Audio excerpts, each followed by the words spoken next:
En los últimos días, a través de iniciativas, decretos y bandos de policía, varios estados y municipios se han entregado a la noble labor de prohibir o restringir en eventos públicos y medios de difusión los narcocorridos.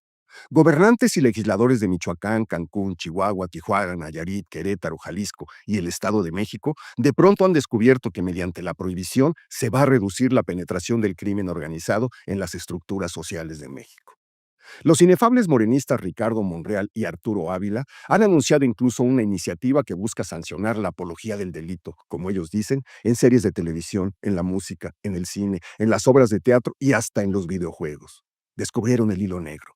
Como no pueden anular ni combatir el narcotráfico, lo viable es anular entonces una de sus expresiones. Se han anunciado penas de 6 meses a un año de prisión. Desde las cimas del delirio, el secretario de Gobierno de Querétaro ha dejado para la posteridad esta frase: por encima de la tranquilidad de los queretanos, ningún elenco o artista.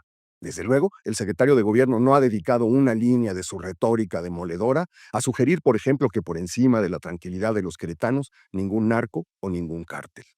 La presidenta Claudia Sheinbaum se ha apresurado a apuntar que no se trata en realidad de prohibir los narcocorridos, solo de promover que la música tenga otros contenidos. Conmueve tanta precariedad. En 1934, la vida sexual de los mexicanos transcurría en burdeles y casas de citas. Según datos aportados por Carlos Monsiváis, en los primeros años del siglo XX, 120 de cada 1000 mujeres mexicanas se veían obligadas a ejercer la prostitución.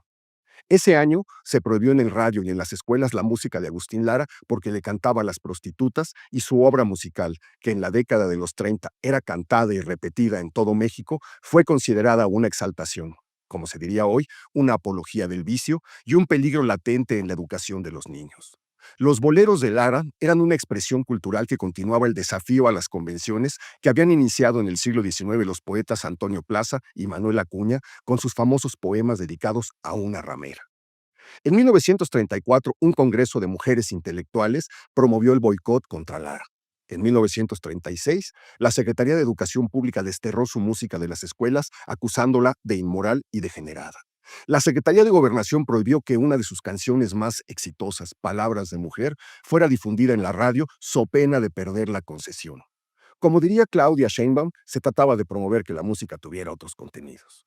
Con decir que en esos años la Liga de la Decencia prohibió la marcha de las letras de Cricri, porque en esa canción la A marchaba con las dos patitas muy abiertas al andar, y esas dos patitas muy abiertas no eran cosa que debieran escuchar los niños.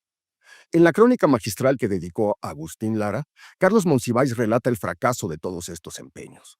En lugar de resolver el problema de la prostitución, el Estado quiso ocultarlo al tiempo en que lo permitía y lo toleraba. Hoy nadie recuerda a los autores de esa prohibición, pero la música de Lara es el documento que explica un tiempo. La muerte del músico poeta fue vivida como una pérdida nacional. Todos los medios se ocuparon durante días enteros de la muerte de Lara. Muchedumbres lo acompañaron a la rotonda de los hombres ilustres y celebraron de manera apoteósica las canciones de un músico que les había hecho vibrar desde el teclado de su piano. Sheinbaum se equivoca gravemente. El corrido mexicano ha sido desde siempre la narración no oficial de las distintas realidades que ha vivido México. Desde el siglo XIX ha servido para narrar las épocas de crisis y la historia de los personajes que se desenvuelven en esta. Exaltó y manejó desde una perspectiva romántica a bandoleros como Heraclio Bernal y a Joaquín Murrieta, a Adela Valverde, la Adelita, y a María Valentina de Jesús Ramírez, la Valentina. Sus temáticas desde antes de la Revolución y después de esta han sido transgresoras. Desde 1990, Chalino Sánchez continuó esa tradición y popularizó letras centradas en la vida de capos del narcotráfico que lo expresan en la realidad en distintas regiones del país, donde la población vive, por cierto, en contacto permanente con las estructuras criminales. Ahora, los padres de la patria deciden que hay que promover otros contenidos y que van a usar las fiscalías y las policías no para perseguir al narcotráfico, sino para castigar su narración. Mucha suerte con eso.